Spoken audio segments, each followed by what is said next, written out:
Haha! Okay. So for those who have missed this information, they did a The Sultan's Ascend Variant Civilizations deep dive. So let's go over this article here, which actually has some interesting information on not just on the expansion civ we will be going over. We know the usual stuff. So what is a variant civilization? This is for everyone who doesn't know. A variant civilization is a modified version of a classic civilization that you already know and love from the core game. They offer new gameplay elements and strategies while keeping the familiarity and identity of the classic civilizations intact. They are not designed to replace the classic civs they are derived from, but instead provide an alternative way to play. They start with a historical inspiration from some element of history of the classic civilization and then build a gameplay from that theme. These elements can be a single individual like... I got it. Jeanne d'Arc. Jeanne d'Arc. A philosophy like the Neo-Confucianism of Zhu Li. Or a particular historical group within the broader culture like the Order of the Dragon. Although these seeds are often small moments, we explore the what-ifs of keeping that focus throughout the journey through the 4 ages. Historically... just gotta play it again. Jeanne d'Arc lived at what would be the early part of the Imperial Age, just as France was adopting firearms at large scale, but we feature her across all 4 ages in the variant that bears her name. This builds on some of the historical extensions of the classic civilizations, such as the Abbasid Dynasty, Delhi Sultanate having full gunpowder units, even though those particular groups never adopted them en masse. Alright, not everything changes between classic and variant. Many basic units and buildings remain the same, as do the music and historical speech. Each variant has its own list of changes, which might be a new set of landmarks, new units, revised or wholly new technologies or civilization mechanics, and more. So, I think this is actually a very important line, right? So we now know that these variant civs are more than just, they could have new units, new set of landmarks, new different technologies, and even different civilization mechanics and whatever more could be.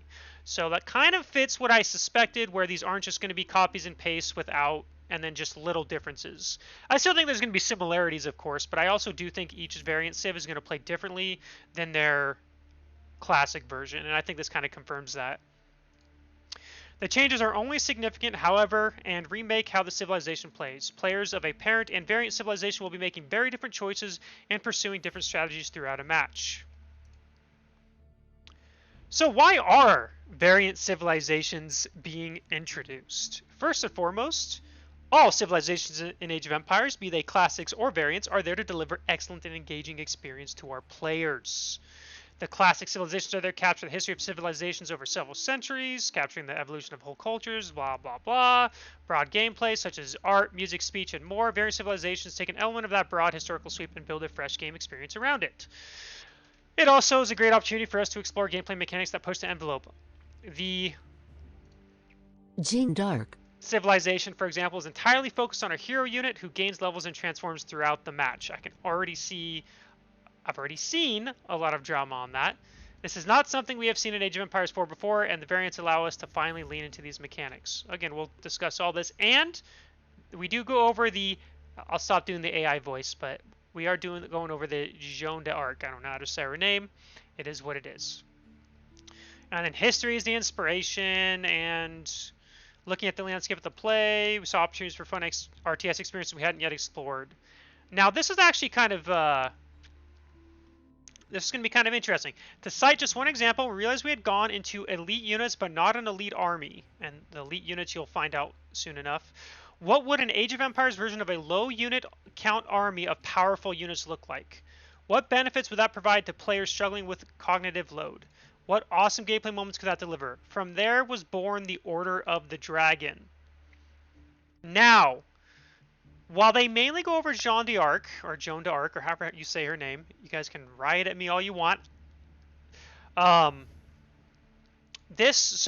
it's interesting that they say a low unit count army of powerful units. And this is, I believe Order of the Dragon is the Holy Roman Empire variant civ. So this to me sounds like their units are gonna be stronger than normal, but obviously they must cost more population, because otherwise why would it be a low unit count? So a low unit count army of powerful units makes me think, okay, stronger units than normal, but also more more pop capped. So I'm guessing maybe they're 2 population, maybe they're 3, who knows, right? Like, I'd be curious what this goes. Is it their whole army? Is it just a few units? Or is it maybe even, does it go to siege? I mean, we obviously don't know much about this, but yeah. Is Blade leaking NDA stuff right now? I don't know anything, Wham. I'm not in the council. I don't have an NDA. I also don't know any secret information. All I have is this, but judging by that, I wonder how accurate this is. So, this line here makes Order of the Dragon sound, as someone said, Protoss confirmed. So that's very interesting. Now, again, who knows? I can only go by this little, this little 3-4 sentence thing. Is it a low unit? Does it? Who knows? All I know is that does give information on Order of the Dragon. And it sounds to me, that's what it sounds to me from reading the low unit count army of what powerful units look like. And maybe this is just a hypothetical and it's not, but that doesn't sound the case because it says from here, from there was born the Order of the Dragon. I'll be very curious to see what this actually looks like. And if I'm even right about that. All right, and then since they're announcing the variant civilizations, you've changed 2 of the names. Why is this? Okay, for those who are looking at this video and wondering why this is here, and maybe you're not aware, if you go to Reddit, the subreddit for Age of Empires 4, or go to the official forums, all they're talking about is the names. A lot of people are upset about the names, whatever. So they're renaming 2 of the civilizations. I believe this was the Jade Empire is now Zuzi's Legacy. Again, I can't say this, so I don't know. And then the Ayubids. I'm going to be honest, I personally did prefer the other names. The Jade Empire. No, was it the Jade Empire? Yeah, the Jade Empire and then the Sultan's Army. But, I don't care about the names. So for me, this is not really a contentious thing. I don't care what they name them. But for those who are who are upset about it, they did change 2 of the names. Sounds like they are not going to change these 2. I don't know if they need to be changed or not. And, they just say naming things is difficult. We need to balance historicity with trying to represent what is unique about a civilization. We talk a lot about names. We try out options. We consult with experts. Just them saying how they came up with the names and whatnot. And then they're always listening and always learning and appreciate your thoughts. So these are the official names now. Jeanne d'Arc, the Order of the Dragon. Again, I've already said that one, and then these 2. So that's it for this article here. I believe it's pronounced Zumbitsutsa. True. So, but that's not all. We have more. Now, they actually go over Jeanne d'Arc. So we have, obviously, November 14th. We have these civs. We also can see the flag, which actually looks pretty cool, I think. But actually, the funny thing is, not even kidding, I think this flag looks better than pretty much all the others. I think the only other flag I actually think I like a lot is probably HRE's. I think HRE and Jeanne d'Arc's flag look cooler than the others, but I don't really care that much about that either. Sushi. Okay, but here's some more information. Now this is where there's going to be kind of a. I've already seen the controversy on Reddit. We're moving to be a MOBA. We're moving to be Warcraft 3. Okay. So it's a variant so Jeanne d'Arc is the variant of the French civilizations available with the expansion. From humble beginnings, Jeanne d'Arc embarks on a journey of a hero. She embodies the hope for the French people taking to the battlefield and leading the charge by taking on several roles. Across the ages, her options to support her army evolve, offering a number of strategic options. Okay, doesn't really give us much, right? Now comes the actual stuff. Playing as Jeanne d'Arc. Presence on the battlefield is far-reaching, featuring abilities that deal damage, heal allies, and inspire villagers and soldiers alike. She progresses through 4 levels, with each tier offering a new choice that enables Jeanne d'Arc to support her army. In the Dark Age, she takes the role of a villager, who gains experience by constructing buildings and gathering resources. Once she reaches level 2, You must choose her path, equipping a sword or a bow to fight with and unlocking several new abilities which can turn the tides of battle. And then from level 2 and on, she gains experience by engaging in combat. By late game, she has completed the journey of a hero and is fielding large armies supported by her powerful abilities and companions. What if she's dead? My theory, she's going to work like the Khan for Mongols. She either comes back after a certain amount of time, or you have to buy her back. But I'd be really surprised if you lost her. Like, imagine you lost her to like a spear raid and you just can't. That's it. No more Jeanne d'Arc for the rest of that game. That would be kind of stupid in my eyes, considering her role. So that's my assumption, is she will respawn, or you buy her, or yeah, maybe it works like Age of Empires 3, where you have to revive her on the field. For those who don't know, in Age of Empires 3, every civilization got an explorer, and if the explorer died, they laid on the ground where they, died until they had to be at like 100 health, and then once you ran over it with a friendly unit, it would revive. So that could also be a thing. And in Age of Empires 3, you could pay a certain amount of gold to have that explorer teleport back to your town center fully revived. But every time you did it, it cost more and more money, if I recall. So, we'll see how that goes. But there's more. So, she has companions. She has Jeanne's Champion, an elite melee unit skilled at countering enemy spearmen. The champion's incredible durability makes it an excellent frontline unit. Jeanne's Champion becomes available once she reaches level 3 and is stronger when in close proximity to Jeanne d'Arc. And then her Rider, a fast light cavalry unit with exceptional ranged armor. The Rider charges into battle at her side to run down any crossbowman forces nearby. It becomes available once she reaches level 3 and is stronger when in close proximity to Jeanne d'Arc. So, it's a counter to crossbows, which is interesting. And you can see that she has more than one, right? So it's a counter to crossbows, and then there's a counter to spearmen. Now we go through her levels. At level 1, Jeanne has the basic abilities of gathering, building, and repairing. From these humble beginnings, she will pursue the journey of a hero by gaining experience, leveling up, and gaining access to improved combat power and impactful abilities. I believe Beastie, someone was watching earlier today, said that so you want to use her to build like a landmark and stuff to get experience. So there's that. So she's a villager. Then at level 2, you can choose to become an archer or a woman-at-arms. That's right, a woman-at-arms, gaining an ability based on this choice. She also gains additional abilities such as Divine Restoration, which heals nearby allies for a percentage of their missing health. Now, when I look at this picture, I kind of think of her almost like Robin Hood or a thug. I don't like, it's just from the zoomed, like kind of zoomed out view. Just kind of looks like, to me, like almost like she's a thug right there, or like, I don't know. It just, that's what I think when I see this image. Do we get one more villager including her when we start? I have no idea. And then level 3. At level 3, she mounts a horse for combat while retaining her weapon of choice. She also chooses her companion units for the rest of the game, either Jeanne's Riders or Jeanne's Champions. The selected companion will be summoned via the Rally Call ability and becomes available to train at keeps. So you'll be able to make these special units at keeps, but I wonder if there's like a cap. Can you only make a certain amount, or can you just spam them? I'll be very curious how that works.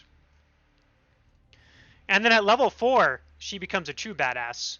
She has completed the journey of the hero. Now, she wields a heavy cannon based on her weapon of choice. Her Rally Call ability produces additional units. The companions are upgraded to elite, and she gains a powerful ultimate ability. And you can look at that cannon right there. That thing looks like it'll one-shot shit. Poo, poo, dead, dead. Instead of a landmark victory, can we capture the burner at the stake? Oh my god, that's actually fucking funny. What happens if she gets sniped? No one, I don't know for sure. My guess is, again, respawns, or you have to buy her back. Okay, so while that's all the news we have right now, I do want to briefly talk about, I hear people going like, oh my god, this is going to be just like Dota 2. No, it's going to be like Warcraft 3. Guys, I don't think this hero unit is going to be that strong. I think she's going to be strong. I'm not saying she's going to be weak, but I don't think she's going to be taking on like 20 archers by her or crossbows by herself, for example. I don't know what her counter will be. I'm assuming she counters archers when she's in the cavalry form.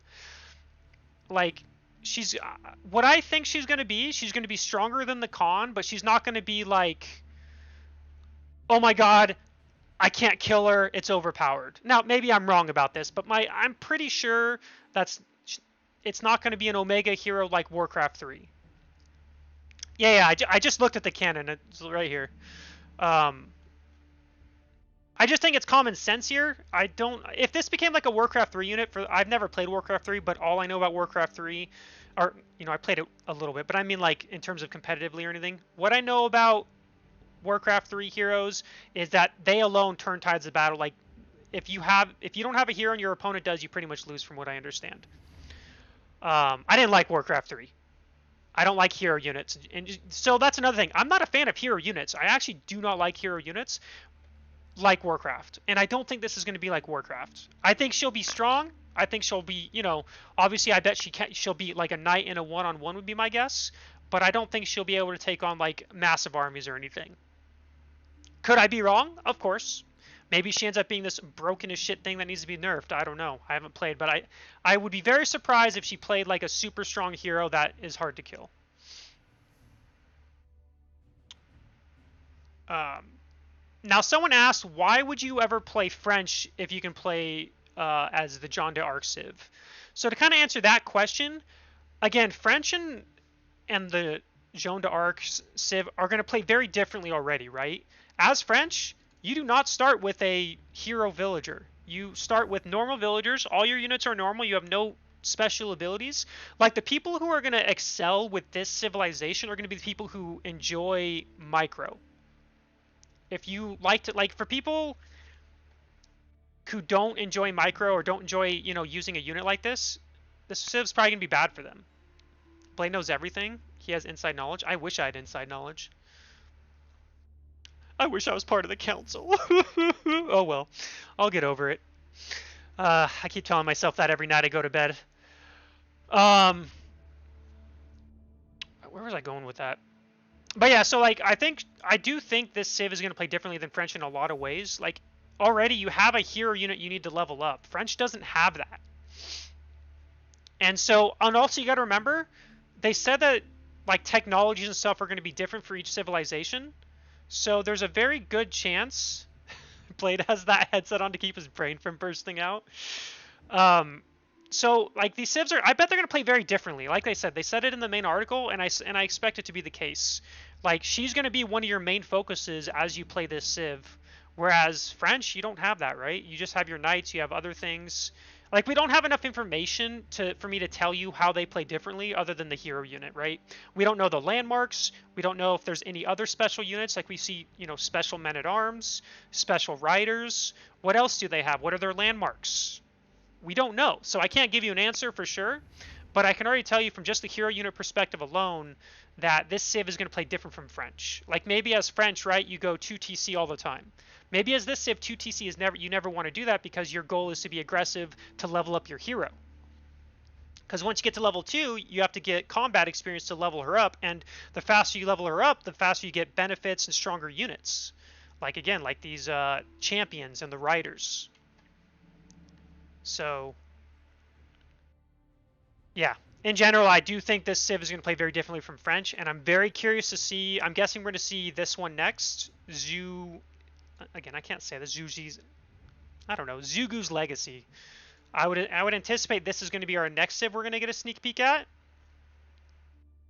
And then I assume Order of the Dragon will be third, and then IU Bids will be fourth. And who knows when we'll get the Byzantines and the Japanese. And who knows when, I don't know if we're getting more information this week. I'm hoping so. But but obviously we don't know. Stop lying to us. I wish. All right, and that's pretty much it for this little overview.